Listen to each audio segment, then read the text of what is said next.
कहानी का पूरा आनंद लेने के लिए कहानी के पिछले भाग को सुनना बिल्कुल मत भूलिएगा। उसका लिंक मैं आपको डिस्क्रिप्शन बॉक्स, एंड स्क्रीन और कार्ड तीनों जगह पर दे दूंगी और साथ में कमेंट बॉक्स में पिन भी कर दूंगी, तो आप वहां से भी जाकर सुन सकते हैं।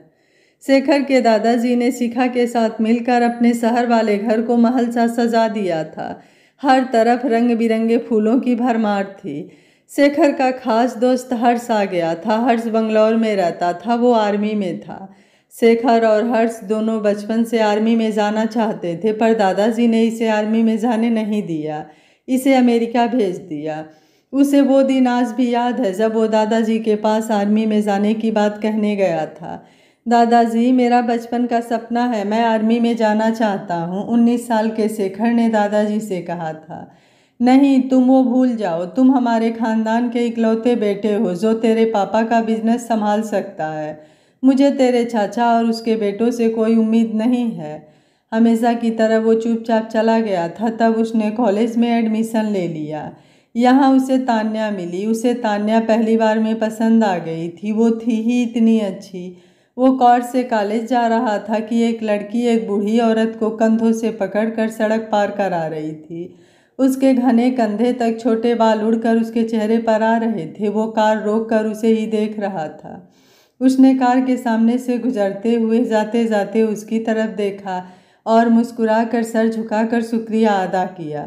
शेखर ने ऐसी लड़की पहले कभी नहीं देखी थी। फिर जब वो कॉलेज पहुंचा तो देखा कि वो इसी की क्लास में थी। फिर धीरे धीरे दोनों में दोस्ती हो गई और दोस्ती कब प्यार में बदल गई पता ही नहीं चला। पर यह भी दादाजी को पता चल गया। उन्होंने इसे अमेरिका भेज दिया, पर वो तान्या को भी अपने पैसे से अपने साथ ले गया क्योंकि वो उससे बहुत प्यार करता था। ये पहला काम था जो उसने दादाजी के खिलाफ किया। पर दादाजी को यह भी पता चल गया। उन्होंने उसे वापस बुलाकर कंपनी को संभालने के काम में लगा दिया। तान्या अभी फैशन डिज़ाइनर और मॉडल बनने का अपना सपना पूरा करना चाहती थी, सो वो अमेरिका में ही रुक गई। ये शिखा से मिलने के बहाने उसे मिलने जाता रहता था। अब दादाजी ने ये रचना से शादी की शर्त रखकर उससे भी दूर करने की सोची है, पर इसने तय कर लिया था कि एक बार ये मसला सेट हो जाए वो रचना को तलाक देकर तान्या से शादी कर लेगा। अभी तक उसने तान्या को नहीं बताया था। हर्ष उसके उन अच्छे बुरे दिनों का साथी था। हर्ष ही उसके बचपन का इकलौता दोस्त था। हर्ष एक आर्मी अफसर होने के कारण एकदम फिट था। वो देखने में बहुत स्मार्ट था। वो कद काठी में शेखर जैसा ही था। उसके आने से शेखर बहुत खुश हुआ, लेकिन शेखर ने जब उसे शादी में आने के लिए फ़ोन किया था तो वो बहुत नाराज़ हुआ। वो बोला, ये सब क्या है? प्यार तुम तान्या से करते हो और शादी तुम इस लड़की से कर रहे हो, ये ठीक नहीं है। नहीं यार, वो दादाजी ने शर्त ही ऐसी रख दी है। मैं तान्या से प्यार करता हूँ, पर मैं अपने पापा की कंपनी को चाचा जी के हाथों में बर्बाद होने के लिए भी नहीं दे सकता। तुझे याद है पापा के बाद उन्होंने कंपनी को कैसा हाल कर दिया था? अगर मैं अमेरिका से आकर न संभालता तो कब के दिवालिया हो जाते। अब रचना से शादी के बदले अगर मेरी कंपनी बचती है तो मैं कर लूँगा। आज जब हर्ष सामने था तो भी उसे पुरानी सारी बातें याद आ गई थी। उसने हर्ष को गले लगा लिया। हर्ष ने उसे गले लगाकर कहा, यार मन तो कर रहा था कि दादाजी से जाकर बात करूं। आखिर कब तक तू इस तरह उनकी बात मानकर अपनी लाइफ खराब करता रहेगा? तान्या में क्या बुराई है? क्यों किसी और से शादी करनी है? हर्ष पूरे गुस्से में था। दादाजी ने कभी किसी की सुनी है जो अब सुनेंगे? तू आ गया है, मेरा इससे ही हौसला बढ़ गया है, शेखर बोला। मैं जाकर दीदी और दादाजी से मिल आऊं, फिर बैठकर बातें करते हैं। हर्ष दादाजी से मिलने जा रहा था कि शिखा आ गई। वो भी हर्ष से मिलकर बहुत खुश हुई। तुझे अब छुट्टी मिली आने की? तुझे तो हफ्ते पहले आना चाहिए था, शिखा बोली। दीदी मुझसे नहीं, अपने लाडले से पूछो। इसने परसों फ़ोन किया है और कल ही छुट्टी लेकर आज पहुंच गया। आपको पता है छुट्टी के लिए महीने पहले अप्लाई करना पड़ता है। ये तो मैं छुट्टी कम लेता हूँ इसलिए छुट्टी मिल गई, नहीं तो आना भी मुश्किल था। आप सुनाओ क्या हाल है? और हमारे जीजा जी का क्या हाल है? वो नहीं आए क्या? सब ठीक है, मैं उन्हीं के बारे में बताने आई थी। शेखर, तेरे जीजा जी 1 घंटे में वहाँ पहुँचने वाले हैं, तू चलेगा लेने? ये कहीं नहीं जाएगा, तुम लोगों को पता नहीं है, एक बार शादी का दिन रख लो तो दूल्हा और दुल्हन बाहर नहीं जाते। ऐसा करो तुम किसी को भेज दो। गांव से आई शेखर की बुआ बोली। शेखर बोला, बुआ जी अभी 2 दिन है शादी में। 2 दिन क्या, अगर महीना भी होता तो नहीं जाने देती, इतने लोग हैं यहाँ, कोई भी चला जाएगा, बुआ बोली। दीदी जी चलो मैं चलता हूँ, उनसे मिल भी लूँगा और उन्हें भी ले आऊँगा, हर्ष बोला। हाँ ये ठीक है, ऐसा करना सीखा, एक सूट, एक गहनों का सेट और श्रृंगार का सामान बहू के घर देते आना, ये रस्म होती है। ये काम वैसे तो दूल्हे की माँ करती है, पर अब तुझे करना होगा। जो कपड़े लिए हैं उसी में से ले जाना, ये कपड़े वो विदाई के वक्त पहन कर आएगी, उसे समझा देना, बुआ जी बोली। हर्ष और शिखा एयरपोर्ट पहुंच गए। कुछ देर में ही डेविड आ गया। शिखा जितनी सुंदर थी, डेविड उतना ही हैंडसम। दोनों की जोड़ी बहुत ही सुंदर थी। डेविड को देखते ही शिखा ने भागकर उसे गले से लगा लिया। दोनों एक दूसरे से बहुत प्यार करते थे। डेविड ने पूछा, ये कौन है, क्योंकि डेविड हर्ष से कभी नहीं मिला था। शिखा की शादी अमेरिका में ही हुई थी और हर्ष को वहां जाने का मौका ही नहीं मिला था। वो खुद डेविड के पास आकर इंग्लिश में बोला, हेलो मैं हर्ष हूँ, शेखर का बेस्ट फ्रेंड। ओह हेलो, आपसे मिलकर खुशी हुई, डेविड बोला। तीनों चल पड़े। शिखा ने बताया, हर्ष आगे से राइट टर्न ले लेना, हमें रचना के घर जाना है, तुम दोनों भी उससे मिल लेना। क्या करना है, मुझे तो वो कोई चालू लड़की लगती है जिसने दादाजी को फंसा कर शेखर से शादी के लिए मना लिया, हर्ष बोला। नहीं, रचना को तो पता भी नहीं था, वो तो दादाजी को 3 साल पहले मिली थी। दादाजी को अटैक आया था, वो स्कूल ट्रिप पर वहाँ गई हुई थी। अपने ट्रिप को छोड़कर उसने दादाजी की जान बचाई, और तो और उसके पास सिर्फ 2000 रुपये थे जो उसने दादाजी की फीस देने में खर्च कर दिए। दादाजी के होश में आने तक वहीं रही। जब उनके पास घर से कोई आ गया तो वापस आई। दादाजी ने उसे पैसे देने चाहे तो पता है कि उसने सिर्फ 2000 ही लिए और चली गई। दादाजी उसे 3 साल से ढूंढ रहे थे। मिली तो उन्होंने शेखर के सामने शर्त रख दी कि अगर कंपनी की चेयरमैनशिप चाहिए तो रचना से शादी करो। मैंने दादाजी से बात की थी, उन्हें लगता है कि उन्होंने पता कराया था, तान्या ठीक लड़की नहीं है। रचना से भी मैं मिली हूँ, बहुत प्यारी है, वो सबसे अलग है। अच्छा, मुझे तो तान्या ठीक ही लगती है, हर्ष बोला। तुझे पता है वो सिर्फ शेखर के पैसों के लिए उसके साथ है। तुम खुद बताओ, कोई भली लड़की एक लड़के के पैसों पर विदेश पढ़ने जाएगी? फिर उसने बुटीक इसी के पैसों से खोला। अब जब आती है शॉपिंग करती है, सब इसके पैसों पर करती है। क्या? लेकिन क्या शेखर को पता नहीं चलता? हो तो कहता तो है कि वो उसे बहुत प्यार करता है। फिर इस रचना का क्या होगा? हर्ष बोला। शादी के बाद शेखर खुद ही उसे प्यार करने लगेगा। रचना इतनी प्यारी है कि किसी को भी उससे प्यार हो जाए। अरे यहाँ से लेफ्ट मोड़ लो, शिखा बोली। वो लोग रचना के घर पहुँच गए। दरवाज़ा खुला ही था। शिखा ने डोरबेल बजाई। राजू भागा आया। शिखा को देखते ही उसने नमस्ते कहा और उन्हें अंदर बिठाया। रचना दी, शिखा दीदी आई हैं, साथ में जीजा जी नहीं हैं, उनके जैसे ही 2 स्मार्ट लड़के आए हैं, उनमें एक अंग्रेज है। उसने अंदर जाते हुए रचना को आवाज़ लगाकर कहा। शिखा और हर्ष हंस पड़े। डेविड ने उनसे पूछा तो शिखा ने उसे बताया, वो भी हंस दिया। फिर रचना की माँ आई, सबने उन्हें नमस्ते कहा, उन्होंने भी सबको नमस्ते में जवाब दिया। शिखा बोली, आंटी जी ये मेरे पति हैं डेविड, और ये शेखर का दोस्त, एक किस्म का उसका भाई ही है। हर्ष, हम यहाँ रचना की शादी का जोड़ा और श्रृंगार का सामान देने आए हैं। अच्छा बेटा आप लोग बैठो, मैं रचना को लाती हूँ। वो जाने लगे थे कि रचना आ गई। उसकी माँ अंदर चाय पानी लेने चली गई। वो तीनों फिर खड़े हो गए। रचना शिखा के चरण छूने लगी तो उसने फिर रोक दिया। मैंने उस दिन बताया था कि मेरे पैर मत छूना। दीदी जी कहते हैं पैर छूने से आशीर्वाद मिलता है, वो आशीर्वाद दिल से निकला होता है। अब हम लड़कियां तो ससुराल वालों के पैर ही छू सकती हैं, तो उनसे ही आशीर्वाद मिल सकता है। अब मेरी सास मतलब आपकी मम्मी तो है नहीं, तो उनके हिस्से के आशीर्वाद भी आपसे ही ले लूँ, रचना प्यार से बोली। शिखा बोली, ठीक है चल, मैं तुझे वैसे ही आशीर्वाद देती हूँ। दूधो नहाओ, पूतो फलो, सदा सुहागन रहो, अब ठीक है? रचना ने शर्मा कर मुँह झुका लिया। अच्छा इनसे मिलो, ये मेरे पति डेविड और ये शेखर के बेस्ट फ्रेंड हर्ष हैं, शिखा ने रचना को कहा। रचना ने दोनों को नमस्ते कहा और उनके साथ बैठ गई। हर्ष ने उसे ऊपर से नीचे तक देखा। उसे रचना अच्छी लगी। उसे शेखर की बात याद आई कि वो उसे तलाक दे देगा। उसे रचना पर तरस आया। उसने रचना से पूछा, आप अभी पढ़ती हैं? जी, मैं BBA फर्स्ट ईयर में हूँ। तो इसका मतलब शेखर की हेल्प करना चाहती हैं, हर्ष ने छेड़ते हुए कहा। जी मैं तो बस उनके जैसा बनना चाहती हूँ, रचना ने कहा। डेविड ने उससे इंग्लिश में पूछा, तुम्हें क्या पसंद है, मतलब तुम्हारी हॉबीज क्या है? जी मुझे पढ़ना पसंद है, रचना ने भी इंग्लिश में जवाब दिया। सब उसकी तरफ देखने लगे। तभी उसकी माँ अंदर से आई और बोली, इसे गाना पसंद है, ये गाती बहुत अच्छा है, कहकर उन्होंने चाय उनके आगे रख दी। उनके पीछे राजू समोसे और मिठाई लेकर आ गया। सच्ची रचना, तुमने मुझे तो गाना सुनाया ही नहीं, अब सुनाओ, मैं तो आज सुनकर ही जाऊंगी। शेखर ने तुम्हारा गाना सुना है? शिखा बोली। नहीं दीदी जी, कभी इस बारे में बात ही नहीं हुई, रचना बोली। चलो बढ़िया है, फिर तो दीदी हम उसे जाकर चिढ़ा सकते हैं कि हमने सुना है, तूने अब तक सुना नहीं, हर्ष शिखा से बोला। शिखा बोली, हाँ और नहीं तो क्या, चलो रचना सुनाओ। रचना सोचने लगी तो माँ बोली, अखियों के झरोखे से सुना दे। रचना गाने लगी, अखियों के झरोखे से मैंने देखा जो सांवरे, तुम दूर नजर आए, बड़ी दूर नजर आए। गाना खत्म होते ही सब तालियां मारने लगे। डेविड इंग्लिश में बोला, बहुत अच्छी आवाज़ है तुम्हारी। थैंक यू, रचना बोली। हर्ष ने गाना रिकॉर्ड कर लिया था। वो जैसे जैसे रचना को जान रहा था, उसे रचना पर उतना ही तरस आ रहा था। शिखा ने रचना को पास बिठाया, फिर उसे कपड़े और श्रृंगार का सामान दिया। शिखा ने बुआ जी के कहे मुताबिक चुन्नी रचना को ओढ़ाई, फिर सबने उसके साथ फोटोज खिंचवाई। शिखा और डेविड ने उसे शगुन दिया, हर्ष ने भी उसे शगुन दिया।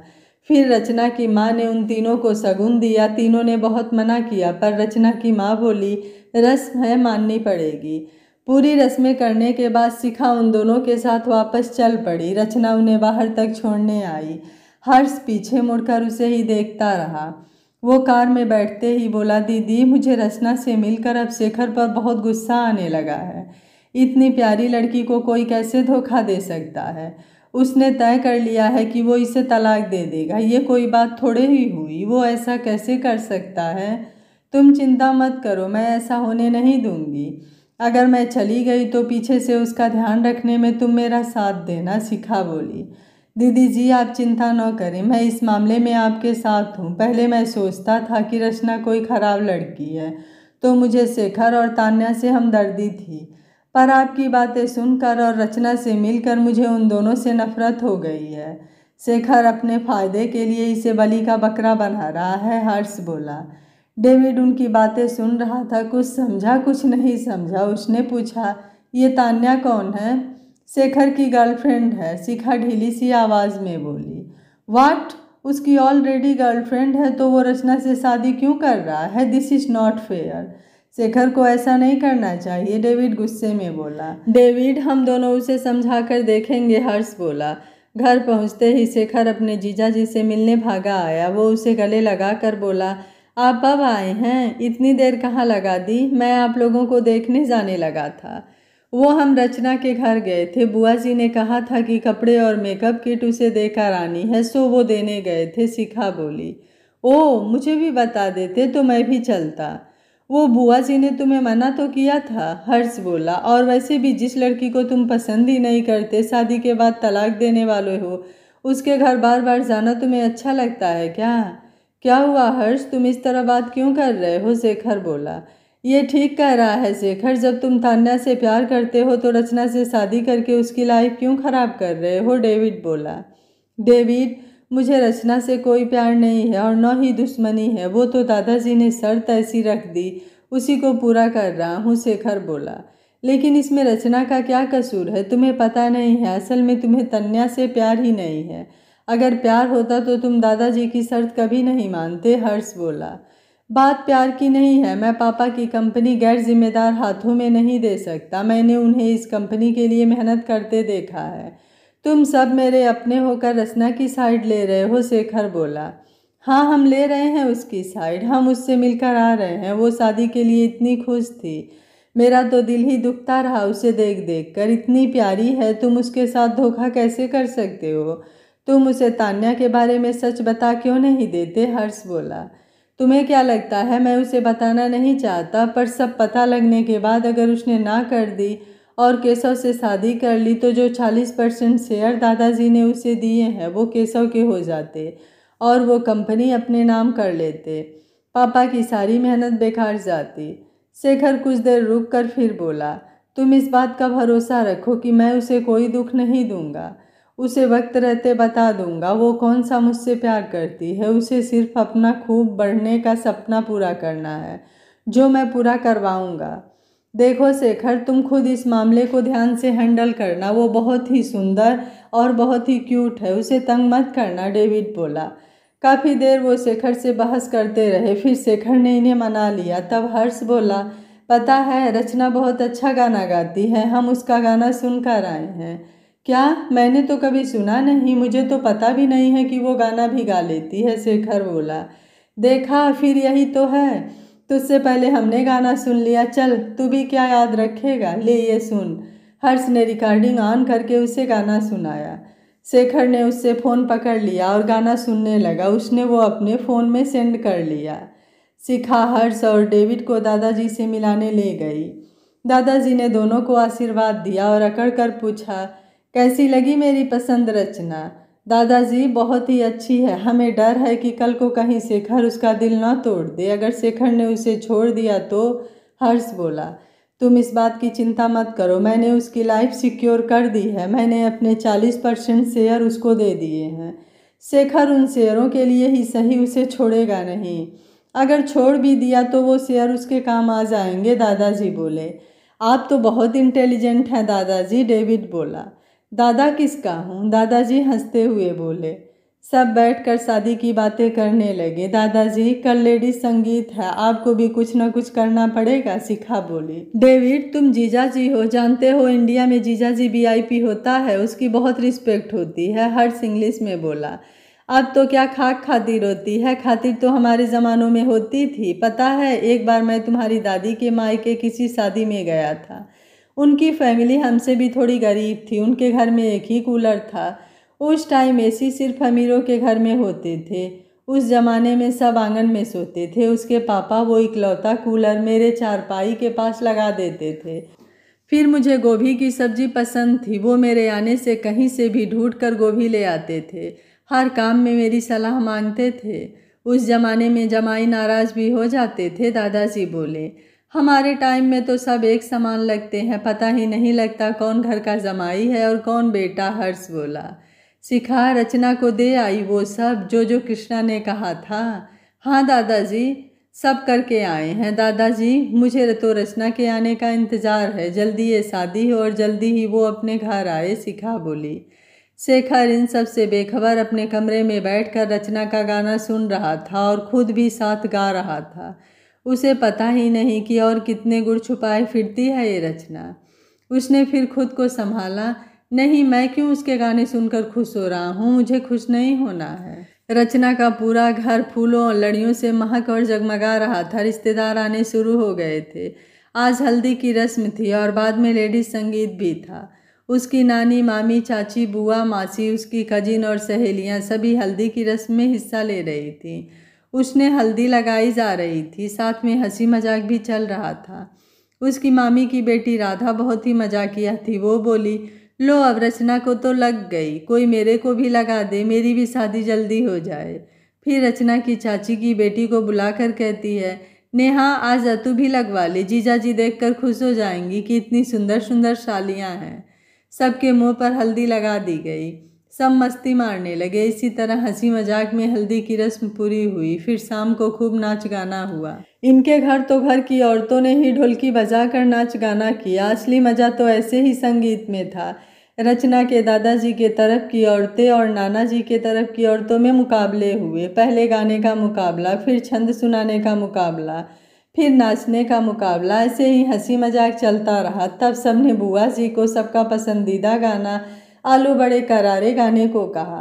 बुआ ने बड़े चाव से गाया। आधी रात तक यही सब चलता रहा। लड़के अपना एक तरफ नाचने लगे रहे। इधर शेखर के संगीत की पार्टी होटल में थी। बड़े बड़े लोग आए थे। डीजे की आवाज़ में सबकी आवाज़ें गम थी। सब खूब नाच गा रहे थे। सारा बंदोबस्त जतिन देख रहा था। शेखर को अब एक डर सा महसूस होने लगा था।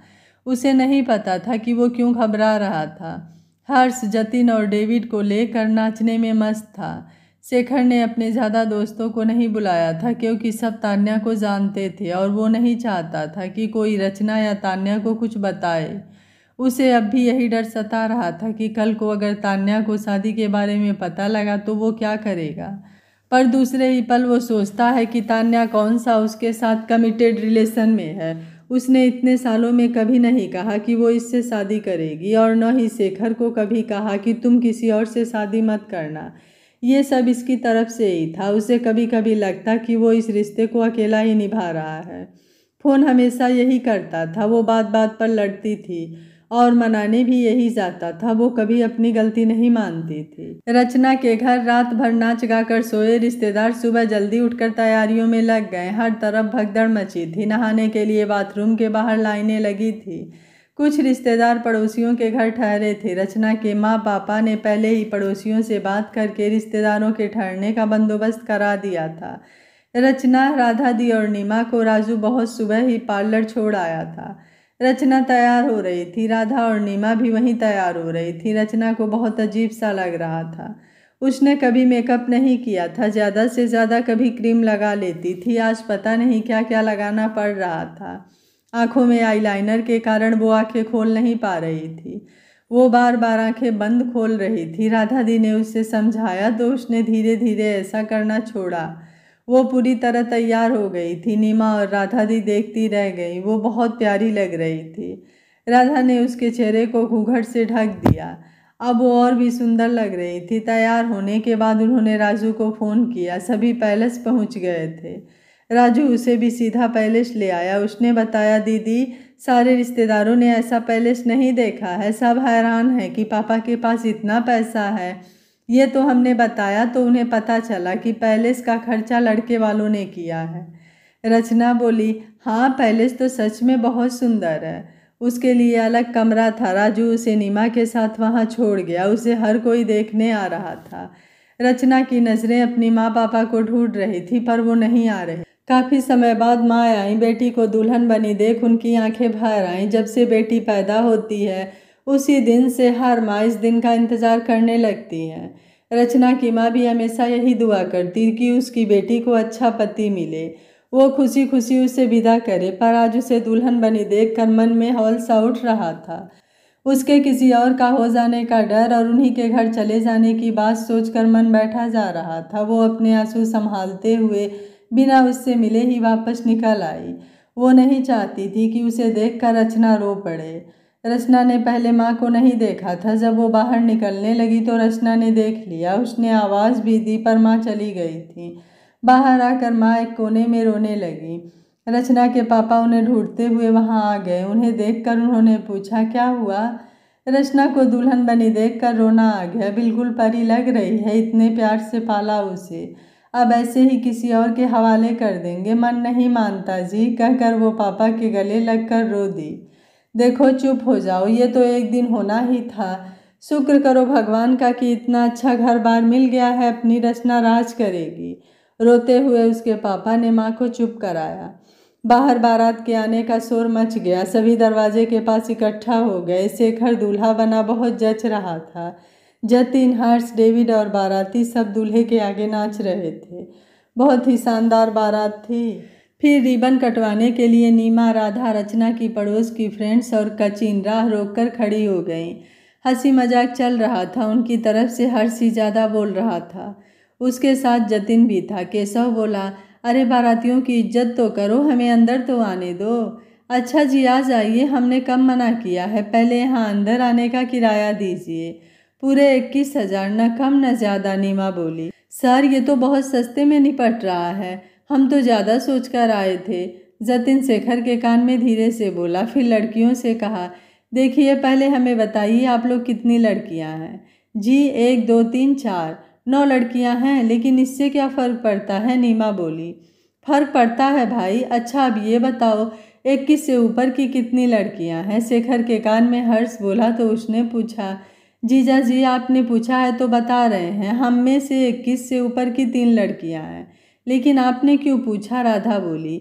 इसलिए कि हमारे भी 2-3 लड़के शादी लायक हैं। उन लड़कियों को हम विवाह कर ले जाते हैं। बाकी बची 6 लड़कियां, उनके लिए 6,000 बहुत है। आपस में बांटने में भी आसानी होगी। हर्ष हंसते हुए बोला, रहने दो रहने दो, हम एक रचना दे रहे हैं आपको, वो क्या कम है, एहसान मानो हमारा, नीमा बोली। ओह चलो तुम कुछ ऐसा कहो कि हम खुश होकर तुम्हारी बात मान लें, जतिन बोला।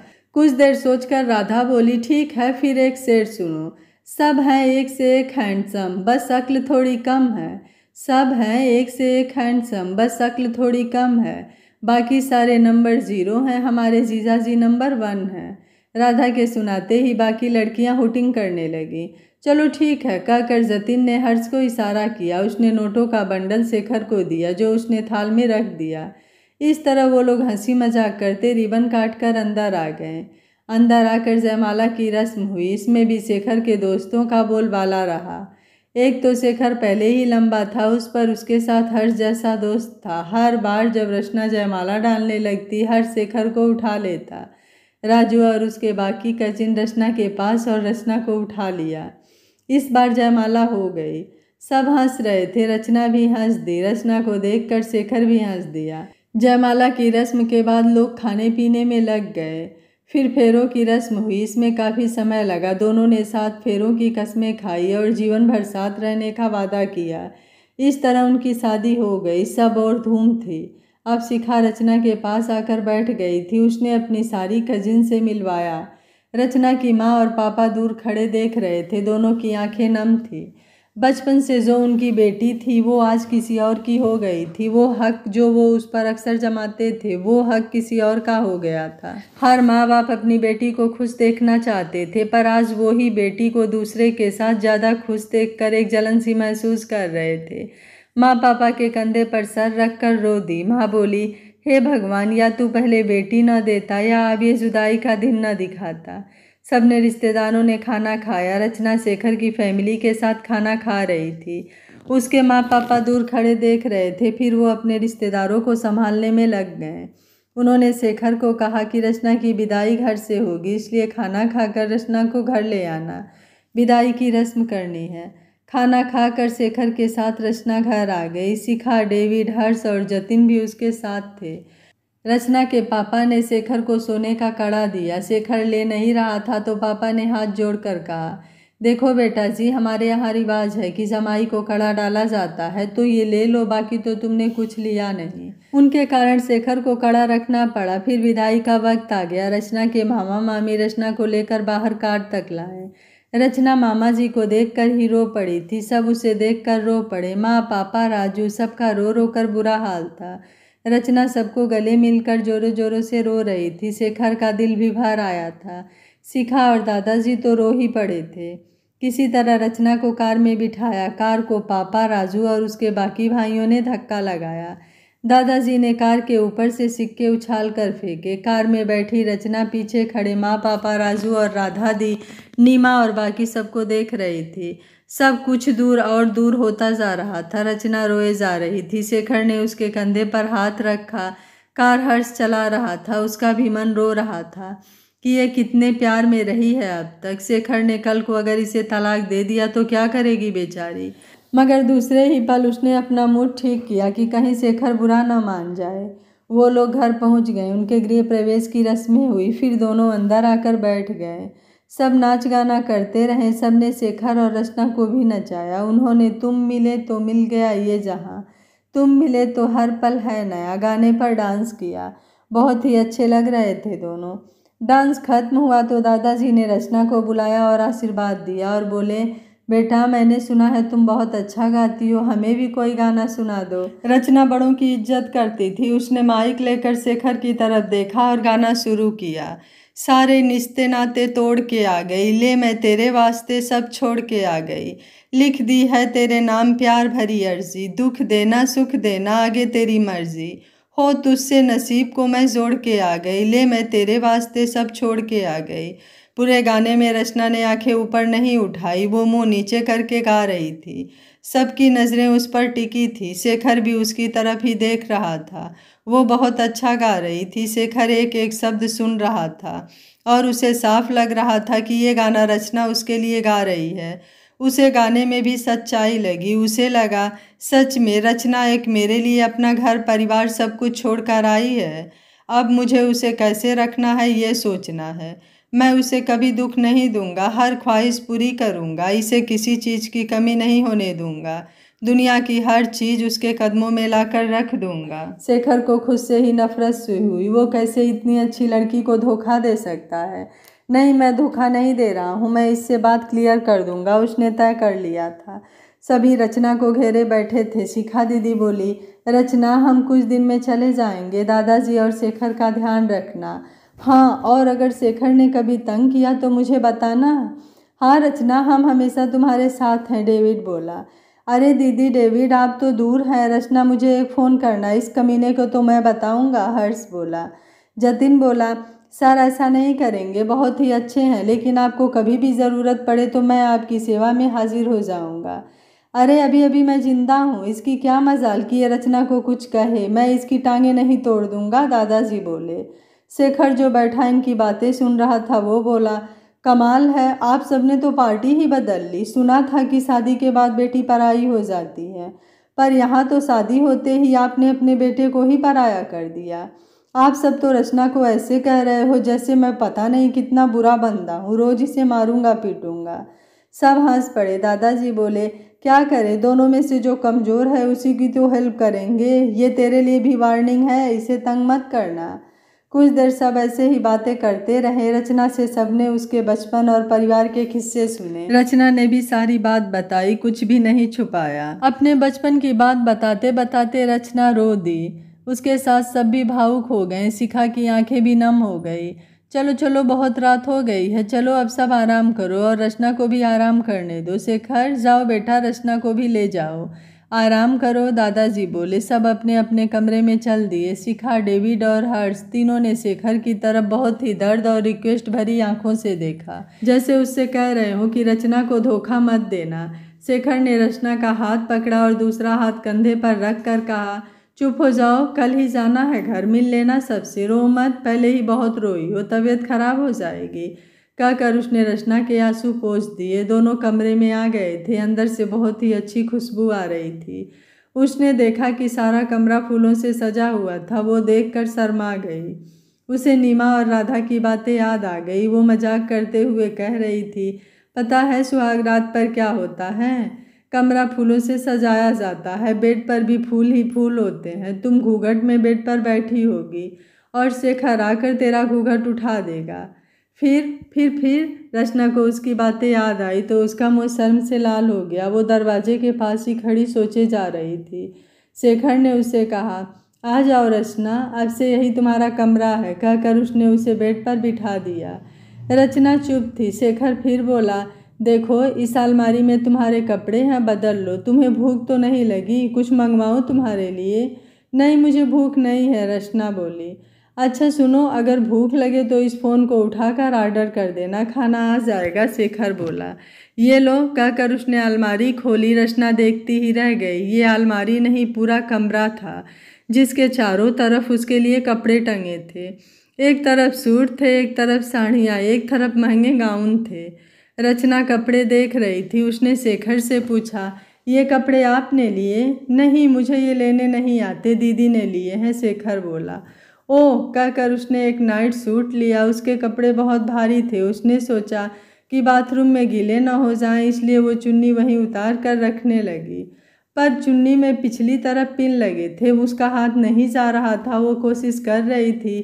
शेखर उसे देख रहा था कि कैसे वो शीशे में देखकर घूम रही थी और उसका हाथ पहुंच नहीं रहा था। उसे हंसी आ गई।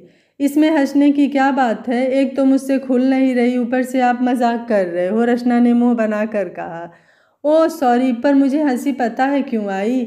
शिखा दीदी का डॉगी है ना, वो अक्सर ऐसे ही अपनी पूंछ पकड़ने के लिए गोल गोल चक्कर काटता है, फिर भी पूंछ पकड़ नहीं पाता। तुम्हें देखकर ऐसा ही लगा, कहकर शेखर हंसने लगा। आपको मैं डॉगी लग रही हूँ? रचना ने चिढ़ के कहा। उसे रोना आ रहा था। अच्छा सॉरी बाबा, रोना नहीं, लाओ मैं तुम्हारी हेल्प करता हूँ, कहकर वो रचना के पास आया। वो उसके पिन खोलने लगा।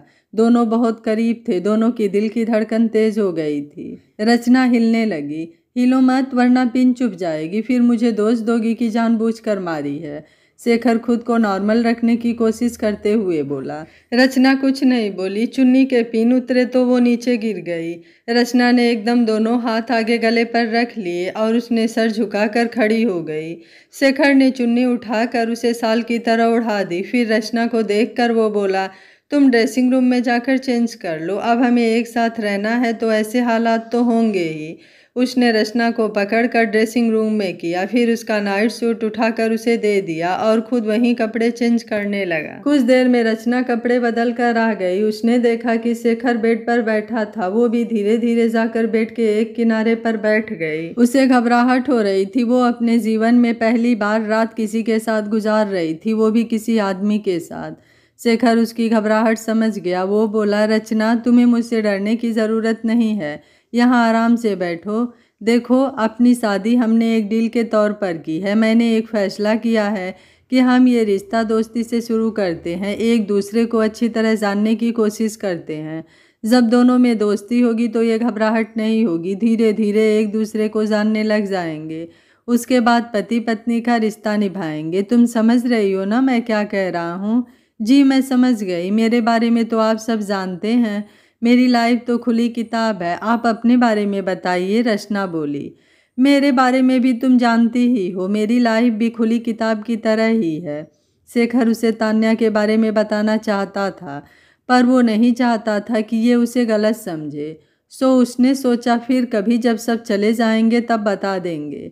अच्छा, आप अपनी हॉबीज़ बताइए, रचना ने पूछा। पढ़ना, मुझे पढ़ने का शौक़ बचपन से है। कभी कभार खेल भी लेता हूँ, पर फ्री टाइम में पढ़ने बैठ जाता हूँ। इसमें हंसने की क्या बात है? शेखर ने रचना को हंसते देखकर कहा।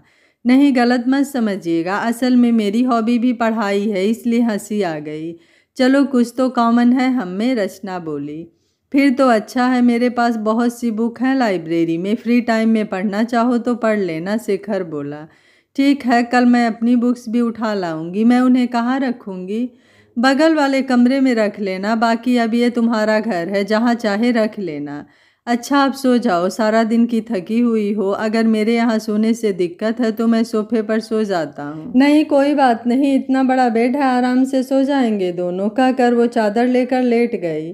शेखर भी लेट गया। उसे नींद आ गई। आधी रात को रोने की आवाज़ से उसकी आँख खुली। उसने बेड की साइड लाइट जलाई और रचना की तरफ देखा। वो बैठी रो रही थी। वो उसके पास गया। उसने बड़े प्यार से उसके कंधे पर हाथ रखकर पूछा, क्या हुआ रचना, रो क्यों रही हो? मुझे नींद नहीं आ रही, मुझे अपने घर की बहुत याद आ रही है, कहकर रचना और जोर से रो पड़ी। शेखर भी घबरा गया। वो उसके पास गया और उसे गले से लगाते हुए बोला, रचना प्लीज इस तरह मत रो, बाहर कोई सुन लेगा तो गलत समझ लेगा। शेखर की बात सुनकर रचना को भी अक्ल आई। वो एकदम चुप हो गई। तब उसे एहसास हुआ कि वो शेखर की बाहों में है। उसने खुद को समेटा और थोड़ा पीछे हुई। तब शेखर बोला, यहाँ लेट जाओ, मैं सिर की मसाज करता हूँ, कुछ आराम आ जाएगा, फिर नींद भी आ जाएगी। रचना भी चुपचाप उसके पास होकर लेट गई। शेखर ने उसके सर के नीचे बाँह रखकर दूसरे हाथ से हल्के हल्के सर दबाने लगा। आराम मिलने से रचना सो गई। कुछ देर बाद शेखर भी सो गया। जब सुबह रचना की आंख खुली तो शेखर बिस्तर में नहीं था। उसने आसपास देखा, वो कहीं नहीं था।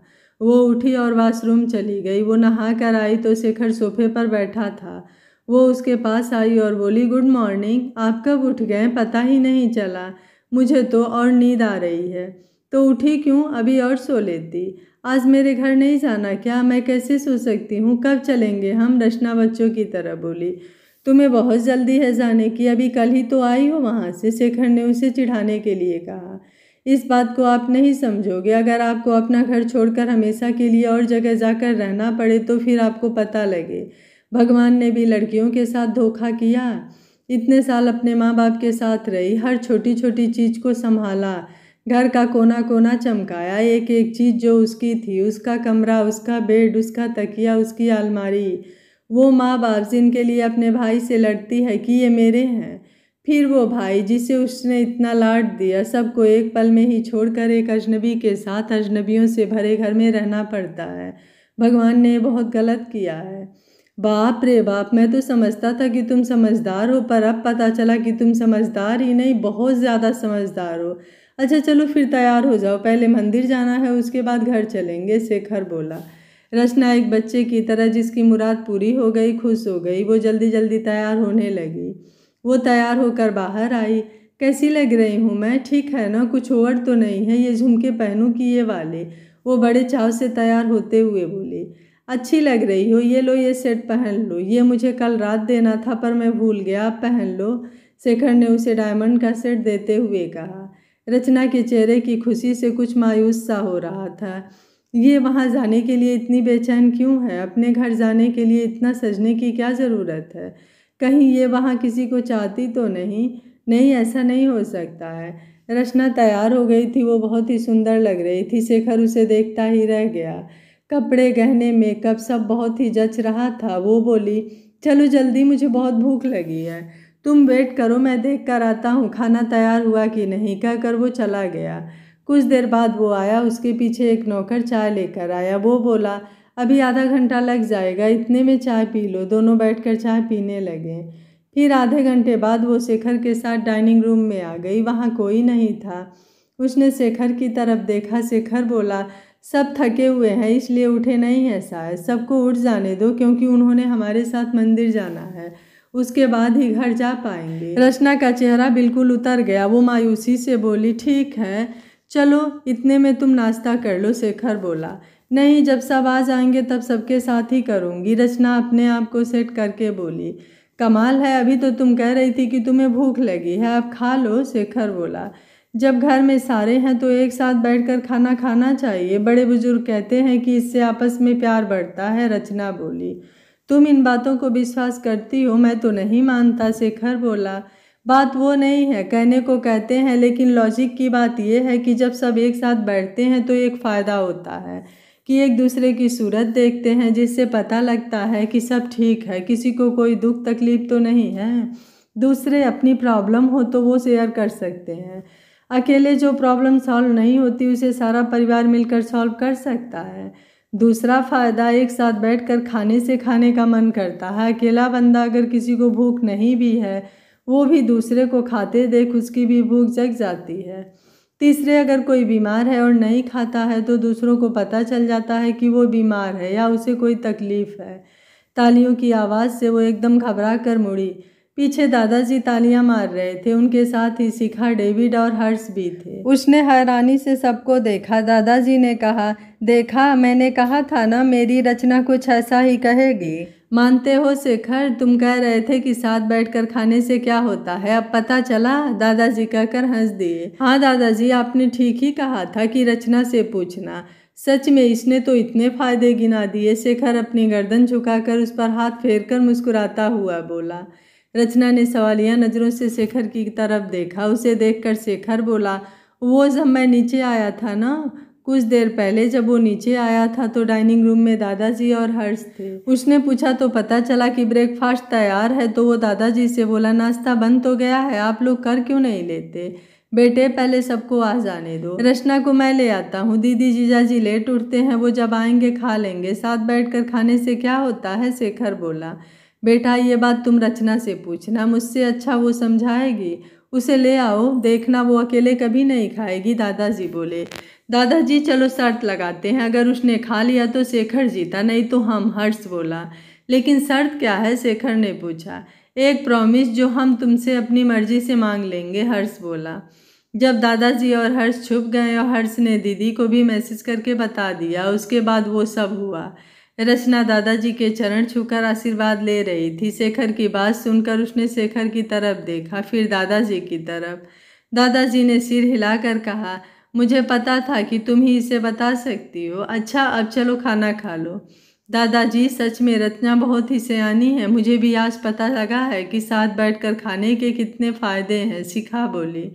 सब खाना खाने लगे। शेखर को खुद पर गर्व हो रहा था कि रचना उसकी वाइफ है। वो खाना खा रहा था और रचना को देखे जा रहा था। दादाजी ये नोट कर रहे थे। उन्होंने हर्ष को इशारा किया।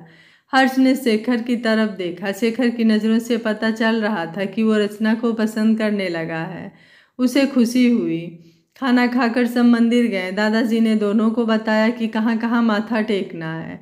दोनों ने पूरे आदर से हर जगह माथा टेका। दादाजी ने उनके नाम की पूजा करवाई। मंदिर में आए लोग उन दोनों की तरफ देख रहे थे। दोनों एक साथ बहुत ही अच्छे लग रहे थे। कुछ लड़कियां उन्हें देखकर आपस में बातें कर रही थी। एक बोली, यार देख लड़का कितना स्मार्ट है, बिल्कुल टॉम क्रूज लग रहा है। दुल्हन को तो देख, वो कितनी प्यारी लग रही है, उसके ये सूट कितना प्यारा लग रहा है। दूसरी लड़की बोली, यार ये क्या बात कर रही हो, सीधे कहो कि दोनों ही अच्छे लग रहे हैं, जोड़ी अच्छी है। तीसरी बोली। रचना और शेखर ये सुनकर मन ही मन खुश हो रहे थे। सबसे ज़्यादा खुश दादाजी थे, आखिर पसंद उनकी थी। वो लोग कुछ देर मंदिर में बैठे, फिर वापस आ गए। शेखर जैसे जैसे रचना को समझता जा रहा था, उसके दिल में उसके लिए प्यार और इज्जत बढ़ती जा रही थी। लेकिन जैसे ही उसे तान्या की याद आती, वो रचना को तलाक देने के बारे में सोचने लगता। अब क्या मोड़ लेगी रचना और शेखर की शादीशुदा जिंदगी? क्या रचना और शेखर की जिंदगी में आने वाले तूफान से दादाजी उन दोनों को बचा पाएंगे? सीधी साधी रचना को जब शेखर और तान्या की सच्चाई पता चलेगी तो क्या वह खुद अपना घर तोड़ देगी? ऐसे और भी बहुत सारे सवालों का जवाब जानने के लिए सुनिए कहानी का अगला भाग। अगर आप इस कहानी का अगला भाग सुनना चाहते हैं तो कमेंट में यश लिखना बिल्कुल मत भूलिएगा। वीडियो पसंद आ रहा है तो वीडियो को लाइक शेयर एंड चैनल को सब्सक्राइब कर लीजिए। Thank you for watching. मिलते हैं कहानी के अगले भाग में।